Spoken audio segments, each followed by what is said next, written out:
നമസ്കാരം, കൊട്ടാരക്കര മീഡിയയിലേക്ക് സ്വാഗതം.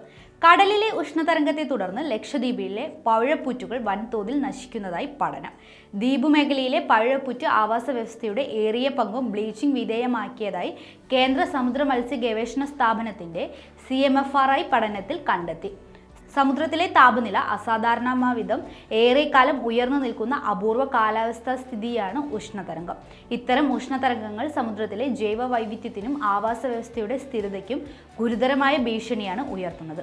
താപസമ്മർദ്ദം അളക്കുന്ന ഡിഗ്രി ഹീറ്റിംഗ് പീക്ക് സൂചകം ലക്ഷദ്വീപിൽ 4 ഡിഗ്രി സെൽഷ്യസിന് മുകളിലാണ്. ഇതാണ് പവിഴപ്പുറ്റുകളുടെ നശീകരണത്തിനും അതുവഴി വൈവിധ്യമാർന്ന സമുദ്ര ജൈവ സമ്പത്തിന്റെ തകർച്ചയ്ക്കും വഴിയൊരുക്കുന്നത്. അമിതമായ താപസമ്മർദ്ദം കാരണം പവിഴപ്പുറ്റുകളിലെ സിംബയോട്ടിക് ആൽക്കകൾ നശിക്കുന്നതാണ് ബ്ലീച്ചിങ്ങിന് കാരണമാകുന്നതെന്ന് CMFRIയിലെ ശാസ്ത്രജ്ഞർ ചൂണ്ടിക്കാട്ടുന്നു.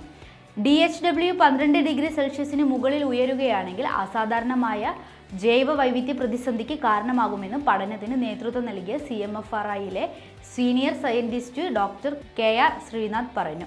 അന്തരീക്ഷത്തിലെ അമിതമായ ചൂടും സമുദ്രപ്രവാഹത്തിലെ മാറ്റവുമാണ് കടലിലെ ഉഷ്ണതരംഗത്തിന്റെ പ്രധാന കാരണങ്ങളെന്ന് CMFRIയിലെ senior scientist doctor Shelton Padua പറഞ്ഞു.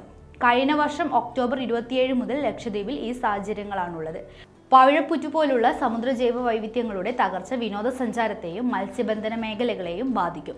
ഇത് തീരദേശ സമൂഹത്തിന് ഉപജീവനത്തിന് ഭീഷണിയാണ്. കടൽപ്പുല്ല് പോലെയുള്ള മറ്റ് സമുദ്ര സമ്പത്തിനും ഉഷ്ണതരംഗം ഭീഷണി ഉയർത്തുന്നുണ്ട്. ഈ സാഹചര്യം കടൽ ഭക്ഷ്യശൃംഖലയെ സാരമായി ബാധിക്കും. മീനുകളുടെയും സസ്തനികളുടെയും നിലനിൽപ്പിനെ ഇത് അപകടത്തിലാക്കും.